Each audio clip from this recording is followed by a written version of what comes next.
entre deux sujets qui, de prime abord, peuvent sembler ne pas avoir de lien direct entre eux, l'écologie et le féminisme.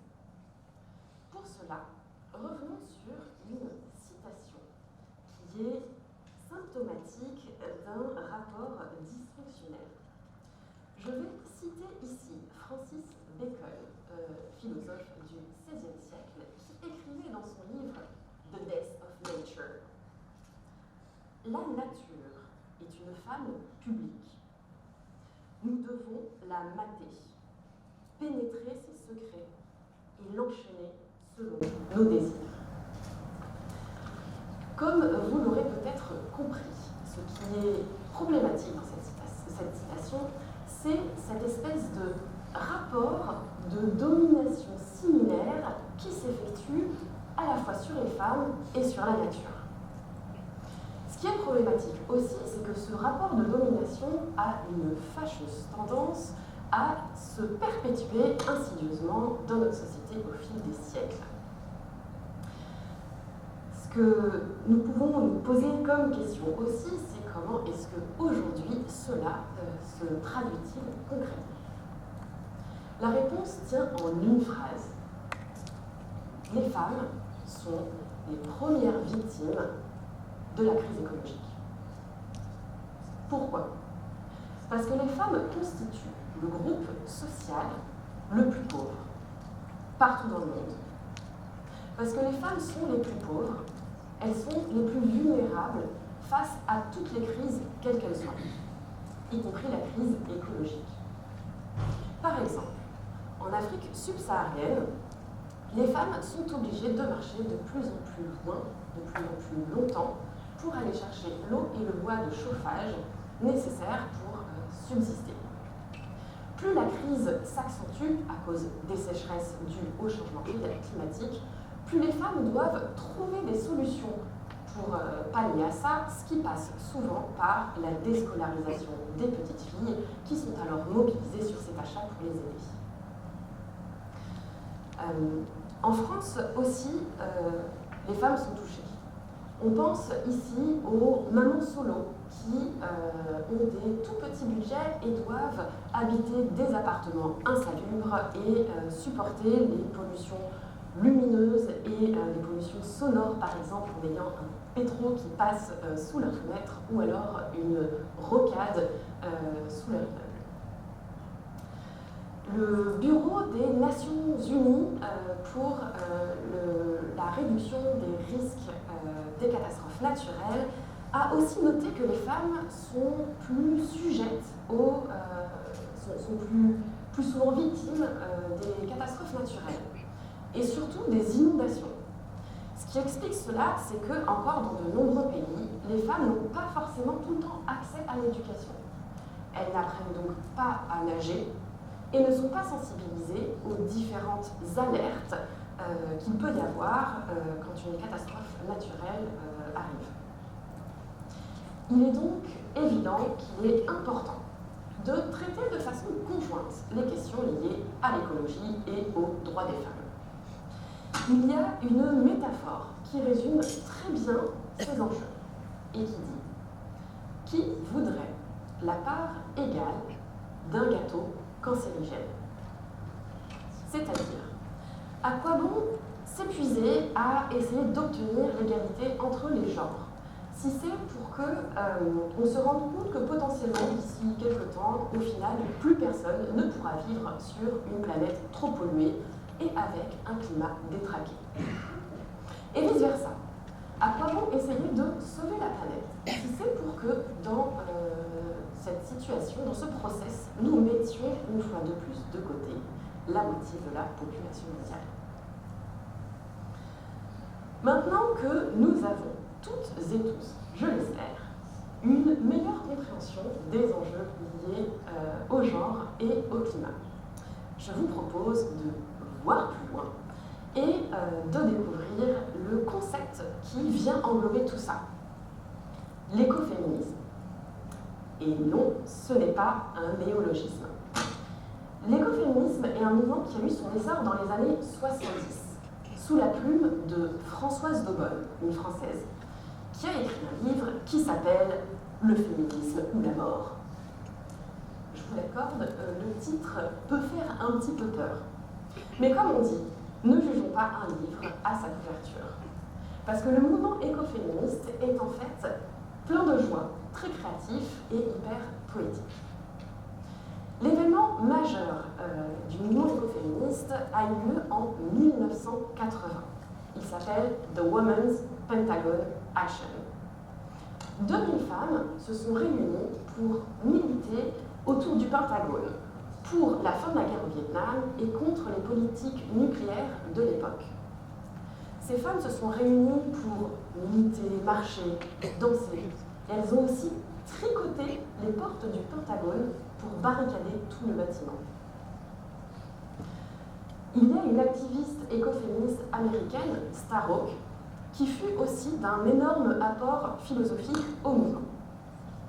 Selon elle, il est impératif de venir déconstruire ce qu'elle appelle le système d'oppression patriarcale.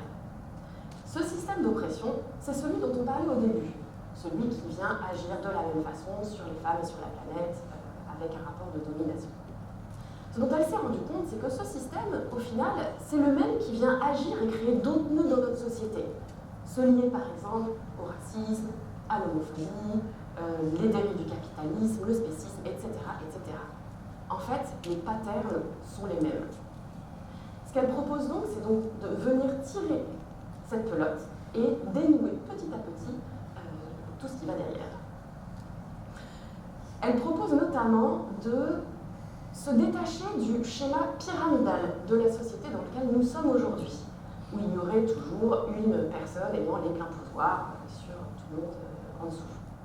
Et à la place de construire une société qui serait plutôt basée sur un modèle circulaire, où tout pourrait être interconnecté. Elle nous invite donc à sortir de ce qu'elle nomme le pouvoir sûr, pour entrer plutôt dans quelque chose qui ressemble à le pouvoir du dedans.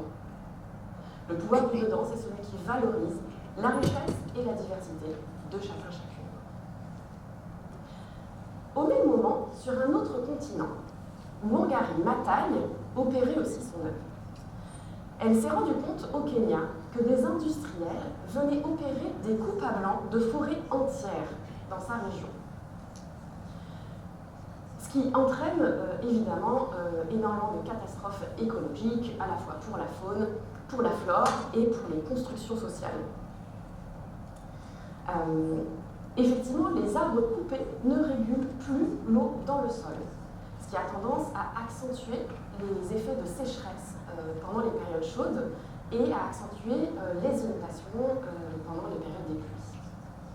Pour empêcher ça, Wangari Maathai a donc mobilisé les femmes des villages aux alentours pour s'enchaîner aux arbres et éviter la coupe des forêts. Ce qui lui a permis de mobiliser aussi les médias internationaux qui se sont emparés de l'histoire et qui lui ont permis donc d'avoir la notoriété nécessaire pour lever des fonds, créer une fondation et mener une large campagne de reforestation appelée The Green Belt Movement, le mouvement de la ceinture verte. Grâce à ça, les femmes qui ont pu mener cette action-là ont bénéficié d'une formation en agroforesterie, d'un emploi stable avec des revenus. Les petits arbres ont très vite pu remettre en place un système écologique viable et les hommes ont petit à petit pu revenir des villes pour filer des coups de main sur les cultures agricoles qui étaient de nouveau possibles. En parallèle, en France, pourtant, le mouvement écoféministe n'a pas tant pris que ça, malgré tous les efforts de Françoise Daubonne, qui, au passage, était aussi militante et cofondatrice du MLF, le mouvement de libération des femmes. Effectivement, nous les Françaises, à cette époque, nous étions en plein dans nos luttes féministes pour avoir le droit à la contraception et à l'avortement. Les enjeux de l'écoféminisme n'étaient donc pas spécialement vus comme une urgence à ce moment-là. Et ce n'est que maintenant, depuis quelques années, que le mouvement, petit à petit, refait son essor.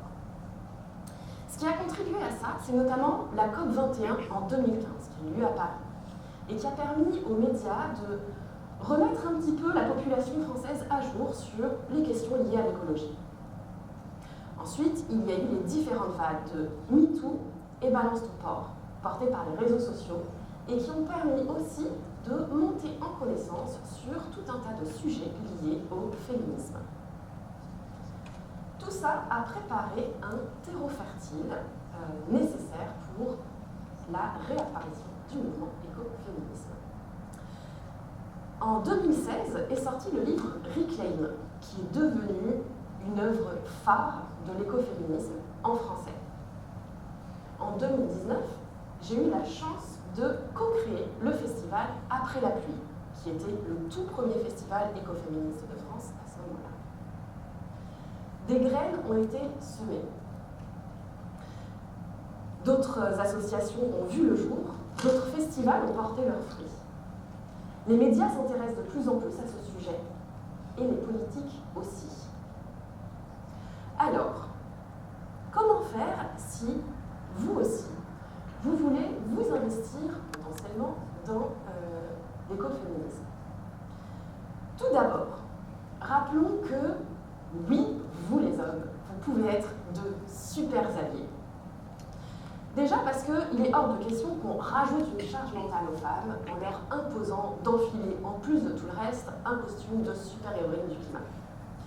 Mais aussi parce que l'idée n'est pas que nous, les femmes, prenions le pouvoir pour ensuite opérer le même système de domination que nous dénonçons depuis tout à l'heure. L'idée est bien que nous puissions toutes et tous être unis pour trouver et mettre en place des solutions efficaces pour faire face à toutes les crises qui sont en train de nous tomber dessus. Donc,